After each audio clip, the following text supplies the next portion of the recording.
Nicolas Gardère, bonjour. Bonjour. Vous êtes le nouveau président de l'association des trufficulteurs.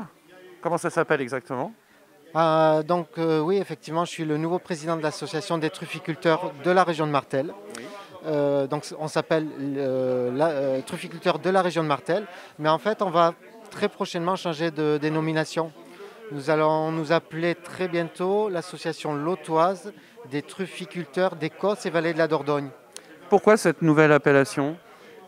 Mais en fait, initialement, c'était effectivement la région autour de Martel qui était concernée par notre association. Mais petit à petit, en fait, d'autres trufficulteurs des régions voisines sont venus dans notre association. Et en fait, ça couvre à peu près le territoire de Coval-d'Or. C'est-à-dire qu'on part de Gourdon, l'Écosse de Gramat, Martel, tout le nord du Lot jusqu'à Saint-Céré, la région de Saint-Céré, où il y a aussi également des régions propices à la trufficulture. D'accord, donc en fait, vous suivez les contours du territoire Coval-d'Or en définitive, c'est ça? C'est ça, c'est ça. Parce que vous avez une collaboration étroite avec eux? Pour l'instant, c'est qu'à l'état d'avant-projet, mais on espère qu'il y aura une dynamique autour de la trufficulture avec Coval-d'Or. Bon, l'appel est lancé, hein?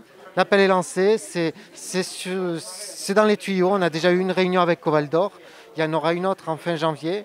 Et nous allons proposer en fait des choses autour de la trufficulture pour les mettre un petit peu plus en avant sur le territoire de Coval-d'Or.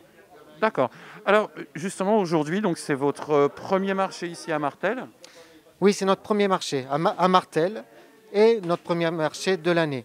C'est donc le territoire, vous avez vu, il est un petit peu vaste. On organise 7-8 marchés dans l'année qui sont répartis sur le territoire de Coval-d'Or. Et cette année, une année particulière puisque la foire de Cuisance n'a pas eu lieu, elle a été annulée. C'est un très gros événement. Donc pour les raisons sanitaires que tout le monde connaît, l'événement n'a pas lieu cette année. Donc du coup, on organise une date de plus à Martel, à la même date qu'aurait eu lieu Cuisance, donc le 12 décembre à Martel, c'est la première date. Mais nous allons organiser d'autres marchés sur le territoire. Par exemple, le week-end prochain, c'est à Bretenoux. D'accord. Le 31 décembre, on fait un marché également à Gramat. Et en janvier, ensuite, nous enchaînons à Sarrazac, l'hôpital Saint-Jean, Sarrazac. Ensuite, on refait un nouveau marché à Martel le 16 janvier. La semaine d'après, ça sera Gourdon le samedi, Gignac le dimanche. Et on termine la saison le 30 janvier par encore un marché à Martel. Alors justement, là, vous êtes donc à Martel pour votre premier marché. Vous parliez tout à l'heure des conditions sanitaires. Justement, quels sont les protocoles que vous avez pu mettre en place ici à Martel aujourd'hui? Alors, pour les protocoles sanitaires, nous avons respecté les protocoles sanitaires qui sont au niveau national. Donc le respect strict des gestes barrières que tout le monde connaît aujourd'hui, le port du masque, les distanciations sociales, le gel hydroalcoolique à l'entrée du marché, un sens de circulation, également pour préserver la bonne santé et des vendeurs et des acheteurs. Cette année est particulière puisqu'on ne pourra ni toucher ni sentir la marchandise avant de l'acheter. Est-ce que c'est pas handicapant ça justement, non? Alors on pourrait croire que c'est handicapant, mais en fait nos marchés que nous organisons sont des marchés au détail. C'est-à-dire que ce sont des marchés qui sont destinés aux particuliers. Et la particularité, c'est qu'il y a un contrôle des truffes qui est fait avant le marché. Chacune des truffes qui est à la vente a été contrôlée une à une par un contrôleur expérimenté qui vient vérifier que c'est la bonne espèce de truffe, qu'elle est à une bonne maturité et qu'elle n'est pas contaminée soit par des bestioles ou de la pourriture Voilà. D'accord, donc ils canifent. Voilà, donc il y a un canifage qui permet de contrôler tout ça par un contrôleur avant le marché.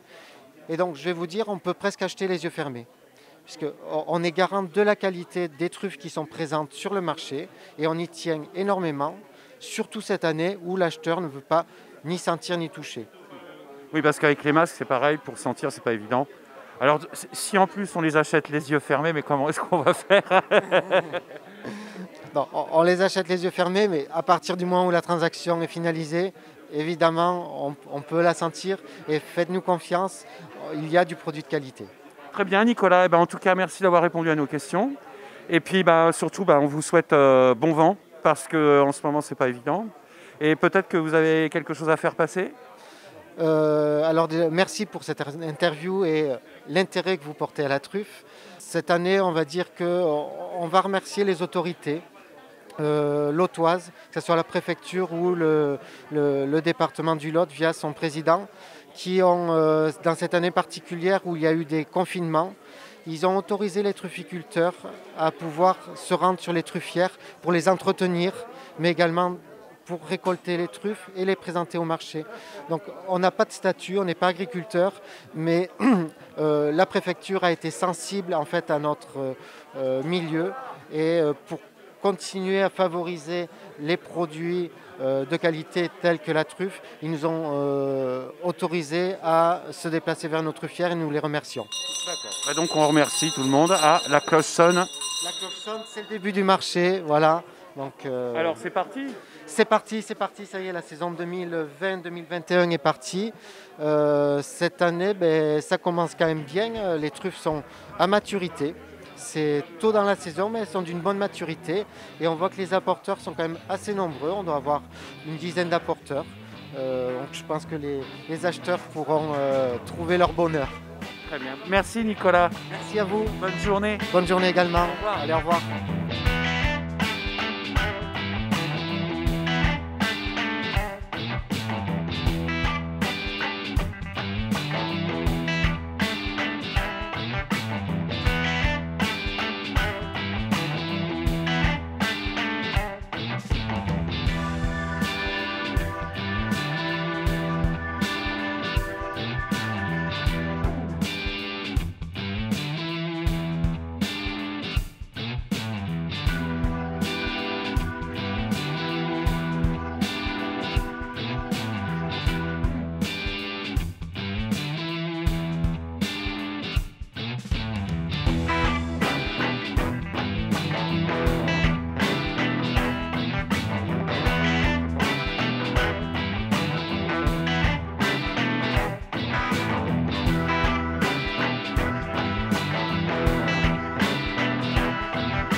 Bonjour Fleurette. Bonjour. Vous faites partie de la foire au gras. Oui, bien sûr.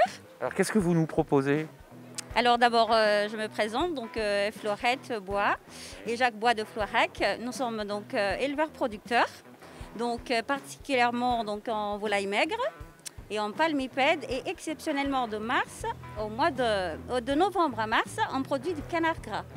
Donc les oies grasses et tout ça. Donc aujourd'hui, donc, pour la première fois, Martel a organisé un foire au gras. Donc aujourd'hui, donc, je vous montre un petit peu les panels de produits qu'on a en gras, justement. Il y a les oies et il y a les canards gras. Voilà. Donc, je ne sais pas, est-ce que vous le voyez ou pas? Vous regardez après, vous faites un petit tour? On voit très bien. Oui. Alors du coup, vous faites des produits frais, mais aussi vous proposez des produits cuisinés. Oui, bien sûr, oui. Donc, on a donc le système rôtissoir. Donc, pour la volaille, justement, parce que ça, c'est notre activité principale toute l'année, en fait. Voilà. Donc là, donc, à l'occasion, comme je dis, l'hiver. Donc, nous, on travaille vraiment la volaille, en fait, en fonction des saisons. Donc là, c'est le froid, donc de novembre justement au mois de mars. Donc c'est vraiment important pour le canard gras, pour des petits producteurs comme moi. Donc nous, c'est vraiment gavage encore manuel, tout ça. Donc c'est vraiment un élevage traditionnel en fait. Oui, c'est ça qu'il faut souligner, hein, en fait. Hein. Donc c'est un élevage traditionnel. Donc en été, on ne se permet pas de faire le canard. Donc voilà, donc c'est vraiment une petite structure hein, qu'on a. Donc voilà, en canard, on n'en a pas énormément. Donc c'est très limité. Donc c'est vraiment... Avant tout, c'est le plaisir de faire notre métier en fait. Oui, c'est ça, c'est un métier de tradition. Oui, voilà, hein, donc la ferme bois, donc maintenant intitulée donc, la Poulette Gourmande, c'est une ferme familiale, très ancienne, donc on est encore vraiment dans le processus vraiment traditionnel de l'élevage, tout confondu. Et même là pour les fêtes, donc justement, on a les dindes, les oies maigres, et aussi les chapons. Donc voilà, exceptionnellement pour les fêtes aussi. Donc on fait vraiment un panel de produits. Donc diversifié évidemment, donc, mais encore une fois dans la tradition. Vraiment merci déjà à la mairie de Martel qui nous a permis d'organiser ça. Voilà, c'est la première fois, mais c'est très important pour nous vu les contextes actuels, économiquement d'ailleurs, et après ça nous dynamise et sincèrement j'apprécie encore plus mon métier en voyant l'effort aussi de la mairie qui nous soutient dans tout ça depuis le premier confinement, il faut bien le dire, j'en remercierai jamais assez cette municipalité. Et après, donc là, en deuxième confinement, là, donc on continue et toujours ils sont dans l'innovation, dans le dynamisme qui va, pour nous, en tant que producteurs, ça ne peut être que bénéfique. Oui, donc cette situation exceptionnelle, en fait, ça vous a peut-être permis aussi d'avoir justement un dialogue avec la municipalité pour travailler ensemble, en fait. Ah oui, bien sûr, non, mais dès le départ, de toute façon, hein, depuis le premier confinement, donc ils étaient toujours là avec nous. Donc là, on est quand même dans la continuité et dans l'ambition, et je partage cette ambition pour Martel. Très bien, bah écoutez, merci Fleurette d'avoir répondu à nos questions. Merci beaucoup.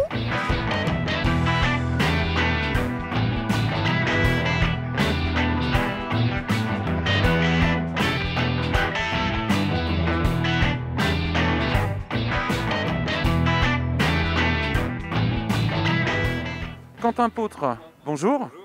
Vous êtes éleveur et producteur de canards à Montvalin depuis maintenant 30 ans, avec mon père Xavier, ici présent, et toujours présent sur Martel, le marché incontournable.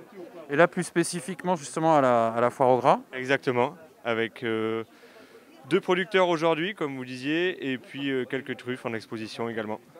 Alors donc vous, votre spécialité, c'est vraiment le canard, quoi. Ah oui, nous c'est sur canard mulard, élevé en plein air sous les acacias à la ferme, et on gave en parc collectif, 10 jours. D'accord. Et alors là, je vois que vous avez énormément de produits transformés, tout ça c'est fait à la ferme? Oui, en fait on fait tout à la ferme, et c'est ce qui fait notre force.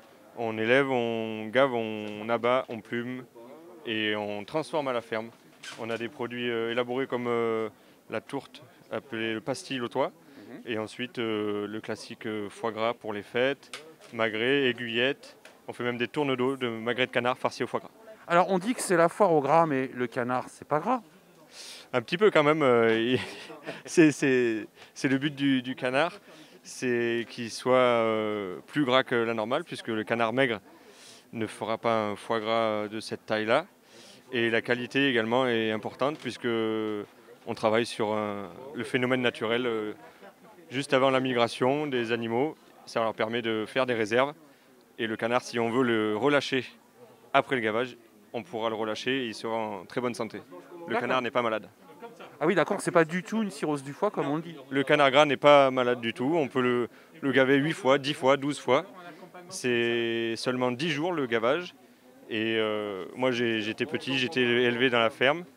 J'ai fait des petits poussins en canard en couveuse et puis on les a gavés. C'était mes canards, on a pu les relâcher après.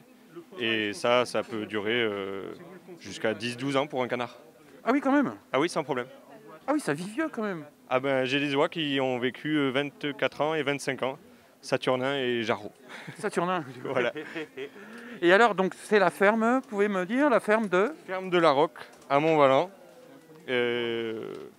Tout simplement, c'est pas compliqué, fermedelaroque.com. D'accord. Et ben, vente par correspondance dans toute la France. Cette année, ça fonctionne d'ailleurs très très bien.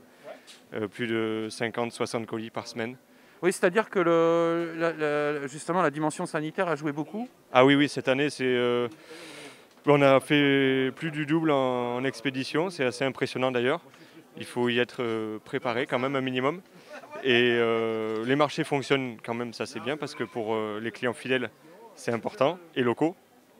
Mais ceux qui ne peuvent pas descendre ou remonter dans la région, c'est pratique aussi pour eux de satisfaire leur famille et leurs amis pour ces fêtes. Donc ferme de la Roque. Oui, fermedelaroque.com.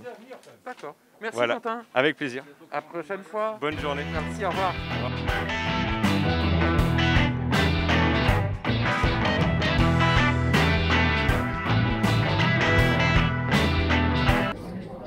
Comment ça s'appelle ce que vous faites?